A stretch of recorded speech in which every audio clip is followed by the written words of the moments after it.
going to probably try to write on the resurrection body in alchemy, because there's nothing about it in Christian theology, or practically nothing, just nonsense.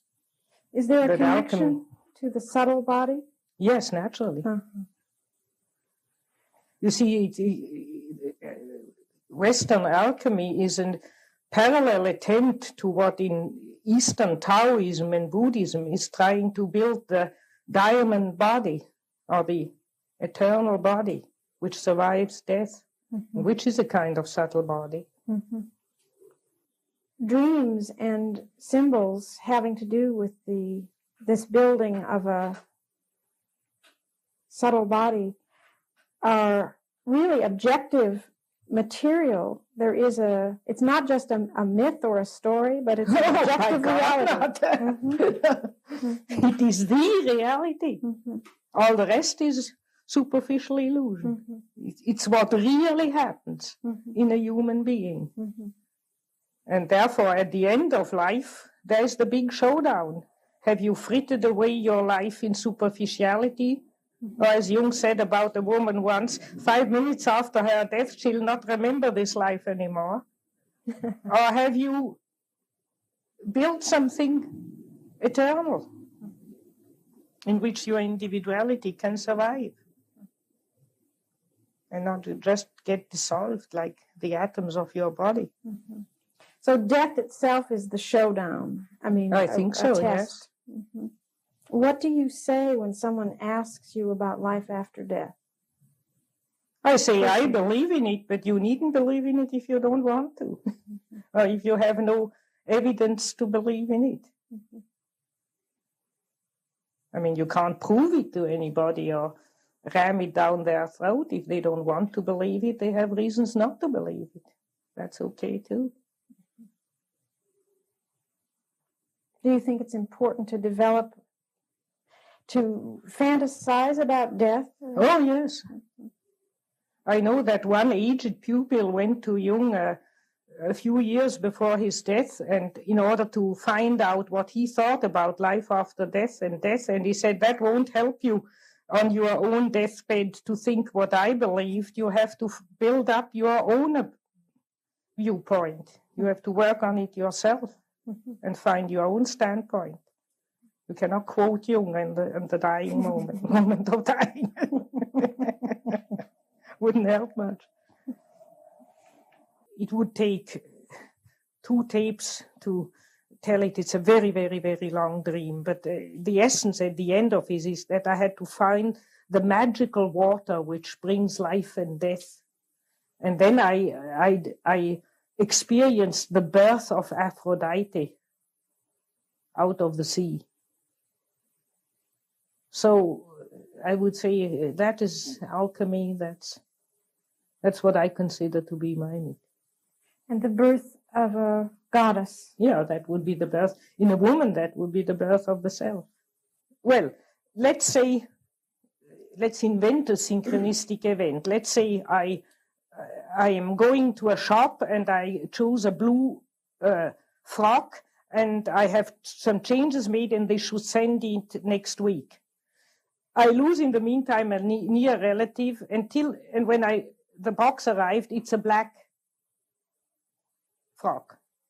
Now, that's a synchronicity. It suits the theme of death, and that I get by mistake a black frock instead of a blue frock. That's a so-called synchronistic event. Something which is purely in my inside, that I'm hit by the death of somebody, also appears in the outer world in this era of getting a black frock. That the death hasn't caused the saleswoman to send me a black frock. There's no causal connection. It's just a synchronicity. That has been created on the spot, so to speak, that event. That's not a regular event. You don't, every time you lose, your relatives get black things sent to you by mistake. You see? That's a unique event which will not repeat itself, very likely.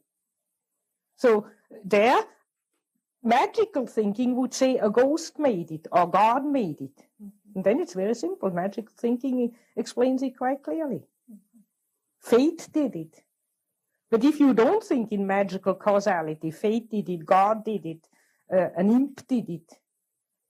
When you really try, then you say it is an act of creation in time. There's a story that goes about that Jung thought he was the reincarnation of Meister Eckhart. I've never heard about that. These stories get woven. Well, you know, he says something like he feels very akin to him, or he writes, one ought to read a bit more Meister Eckhart, and so on. He writes in one of his papers with an exclamation mark, and so on. He felt certainly that Meister Eckhart was a brother in the spirit, but between concluding that and the reincarnation, that is a bit going further. Then at least I never heard him say so. Did he ever talk about reincarnation with you? No, not with me especially. He once talked when we had a drive in the car, Miss Barbara and I. He talked a lot about it. What are your own views about it? I can't make up my mind. I'm very uncertain. You know, one has, naturally, I have also had such experiences in reality and in dreams that I come somewhere and I feel I've always been there, or I know this place and I've never been there. And that is terribly vivid. Or you dream about places in your dreams, often again, after years, after 10 years, you see again the same place. And you know it's a place you have never seen in reality. It's a landscape you have never seen in reality. Now, how does that image of that landscape be in you, and so vividly be in you when you have never seen such a thing, when it's probably not a memory image of your present life? But the unconscious is such a master trickster that we don't know how else it can produce such an image in you without the cause of reincarnation. I just don't know. I feel a bit like Wilhelm Busch. He says the question of reincarnation is a problem, because how will I be able to say it's me when I come again? What is so lacking is, I mean, if I were the Dalai Lama and could remember my reincarnation, that would be different. But I do not.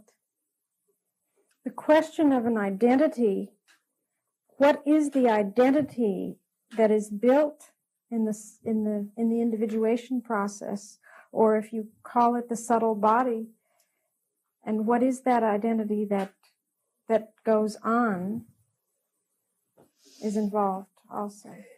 It is involved. Now, you see, you have probably read that fashionable book, Life After Life, from Moody. And there you see that the idea is that absolutely the ordinary ego goes on. At least the first step towards the border. We don't know what happens when the people go up over that absolute borderline, or if they dissolve later. And I can only say the dreams I have naturally at my age, I had to accompany several dying people in my life who were my analysans and went on with analysis right to their death. And the dreams, I could tell you infinite amount of dreams which confirm this life after life stuff, only in a much richer form, in a much more pictorial and richer form. That stuff is rather repetitive and poor. But it goes exactly in the same direction, that something, the identity survives. And that there's a feeling of I am I and me going on. But then how long that lasts, if that lasts for a while, for instance, and then dissipates, as the Chinese think, that only very great people last over the centuries, the others after 50, 60 years fade. Or if one dissolves in nirvana, or if one remains forever one's own identity and returns. I can only say I'll see. There's something more to discover. Jung had a vision at the end of his life of a catastrophe. Can you speak about that a little bit? It was a world catastrophe. I don't want to speak much about it, but he tried to convey to his family some things, and when he was right dying, and they didn't get the point, so he called for me, but they wouldn't call me. But one of his daughters took notes, and after his death gave it. And there's a drawing with a line going down, up and down, and underneath is the last 50 years of humanity. And some remarks about the final catastrophe being ahead. But I have only those notes. What is your own feeling about it? The world. Well, one's whole feeling revolts against this idea. But since I have those notes in a drawer, I don't allow myself to be too optimistic. I think, well, we have always had wars and enormous catastrophes, and I have no more personal fear much about that. I mean, at my age, if you have anyhow soon to go, so or so, egocentrically spoken. But the beauty of all the life, to think that the billions and billions and billions of years of evolution to build up the plants and the animals and the whole beauty of nature, and that man would go out of sheer shadow foolishness and destroy it all. I mean, that our life might go from the planet. And we don't know. On Mars and Venus, there's no life. We don't know if there's any life experiment elsewhere in the galaxies. And we go and destroy this. I think it's so abominable. I try to pray that it may not happen, that a miracle happens. Do you find that young people that you see now are aware of that it's in their consciousness? Yes, it's partly in their unconscious and partly in their consciousness, and I think in a very dangerous way, namely in a way of giving up and running away into a fantasy world. You know, when you study science fiction, you see there's always the fantasy of escaping to some other planet and begin anew again, which means give up the battle on this earth. Look, consider it hopeless and give up. And a sort of defeatism.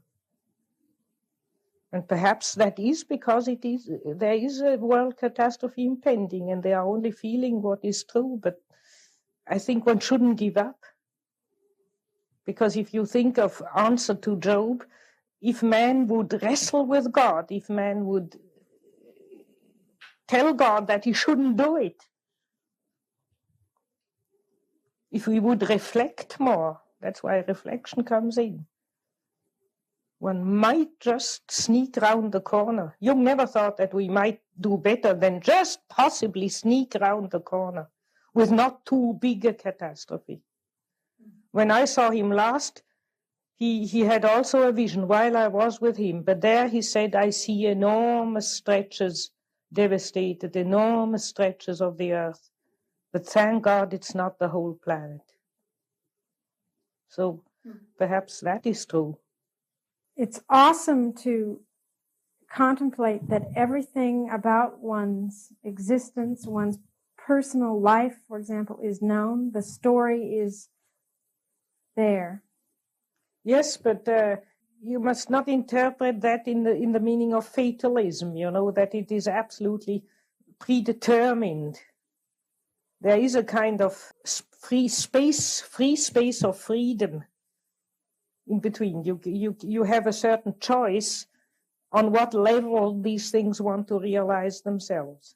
An astrologer has explained that very well to me once. I asked her, how can you predict death from a horoscope? And she said, no, I cannot predict death, but I can assume if that person is old and ill, and now has these and these and these negative constellations, quadrangular on Saturn and whatnot, you know, then it is likely that that person will not survive. But predict I can only, there will be a crisis. But if it's an outer crisis, a depression, An illness or death, I cannot say. And there I would say, not only one cannot say, but there's a certain freedom. Well, in such moments, the individual by its behavior can choose that it is a depression and not death, or an illness and not death. There is a certain margin of freedom. There were many times when Jung seemed close to death. I mean... Yes, and when he recovered, he always said, they gave me another lease. You have written one time and another some sentences which have surprised me a little about death. Now, in particular, I remember you've said that death is psychologically just as important as birth. And like it, it's an integral part of life. But surely it can't be like birth if it's an end, can it? Yes, if it's an end. And there we are not quite certain about this end. That means a practical continuation of life, of a sort of psychical existence beyond time and space. Do you yourself believe that death is probably the end, or do you believe that? Well, I can't say. You see, the word belief is a difficult thing for me. I don't believe. I must have a reason for a certain hypothesis. Either I know a thing, and when I know it, I don't need to believe it. If I don't allow myself, for instance, to believe a thing just for the sake of believing it. I can't believe it. But when there are sufficient reasons for a certain hypothesis, I shall accept these reasons, naturally, and should say, we have to reckon with the possibility of so-and-so, you know. Well, now, you've told us that we should regard death as being a goal, yes, and that to shrink away from it is to evade life and yes, life purposes. Yes. What advice would you give to people in their later life to enable them to do this, when most of them must in fact believe that death is the end of everything? Mm-hmm. Well, you see, I have treated many old people, and it's quite interesting to watch what the unconscious is doing with the fact that it is apparently threatened with a complete end. It disregards it. Life behaves as if it were going on.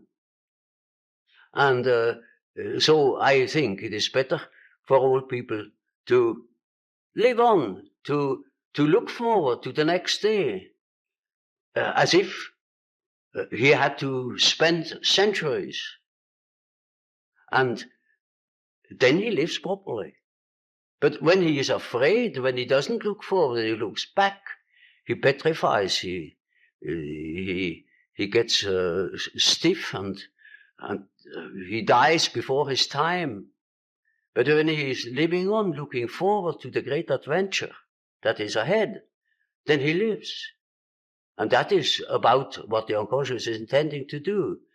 Of course, it's quite obvious that we are all going to die, and this is the sad finale of everything.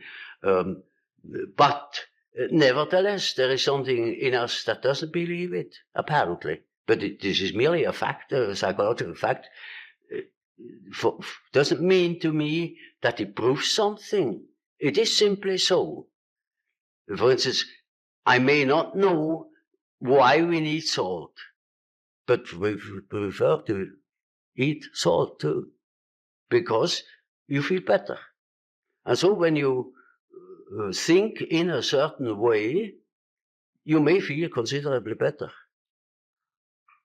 And I think if you think along the lines of nature, then you think properly.